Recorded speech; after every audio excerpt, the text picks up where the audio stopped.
نتكلم بعض الأشعار، نستمع إلى بعض الأشعار من الأديب الأستاذ ياسر عبد الجبار. وصلاة وسلام على سيدنا محمد الموصوف بالسماحة والكرم. الحمد لله رب العالمين القائل إنما يعمر مساجد الله من آمن بالله واليوم الآخر وأقام الصلاة وآتى الزكاة ولم يخش إلا الله.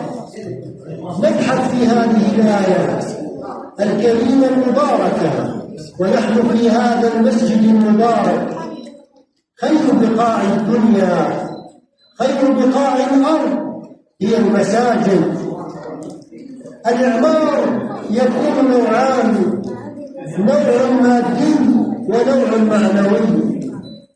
فأود أن أتكلم عن الإعمار المادي والإعمار المعنوي.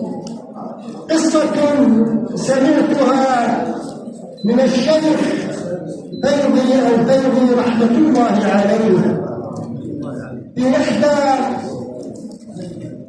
المجالس افتتاح مسجد. قال لنا قصة أن رجلا من الأغنياء أراد بناء مسجد، فأوصى جميع العاملين أن لا يأخذوا درهما ولا دينارا من أحد، والعمل قائم في المسجد. فإذ بامرأة تسير من جانب المسجد وتحمل حجرة صغيرة وتأتي إلى البناء، فقالت له ضعها لي في هذا الجانب. ولما اكتمل البناء وافتتح المسجد إذ بهذا الرجل الغني يرى في المنام رؤيا أن امرأة تشاركه في نصف الأجر، فأخذ يبحث مع العاملين هل أخذ أحد منكم شيء؟ قالوا لا. فقال هذا الرجل الذي كان هو البناء قال أخذت حجرة صغيرة من امرأة فوضعتها لها في المسجد. قال وتعرفها؟ قال نعم. قال فذهب هذا الرجل إلى هذه المرأة حتى تتنازل عن هذه الحجرة، فقال لها أعطيك كل مالي وأن تتنازل عن هذه الحجرة. فقالت إن الذي رأيته قد رأيته أنا.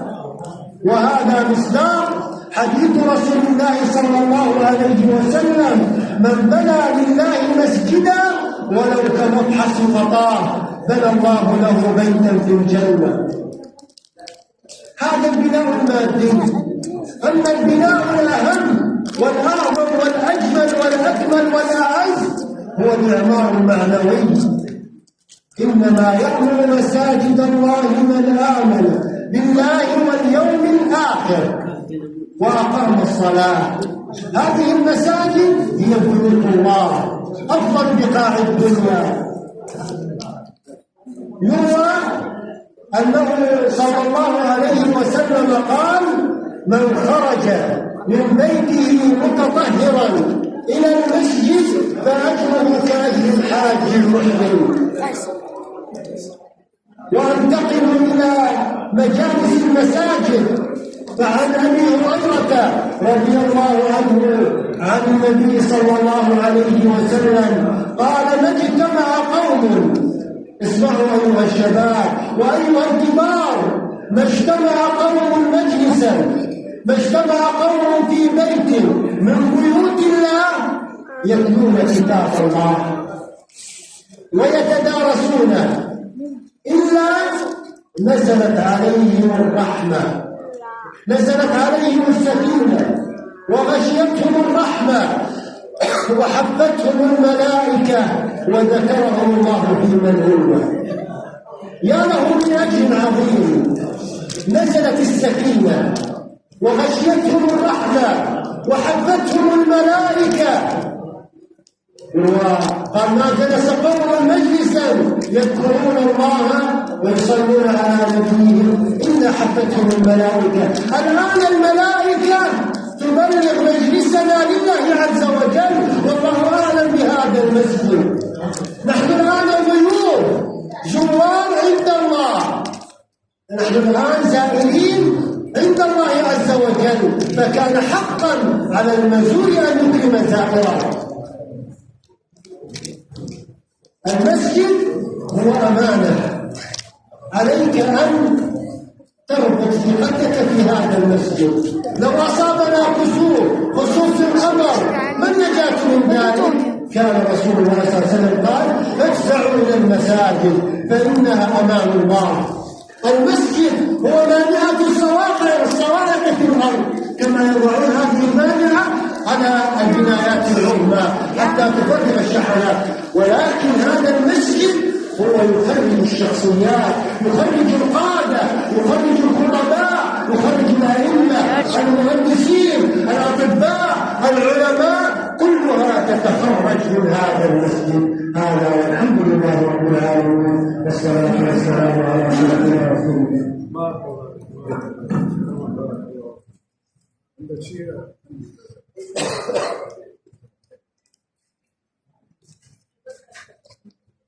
جزاكم الله كل خير أستاذ ياسر.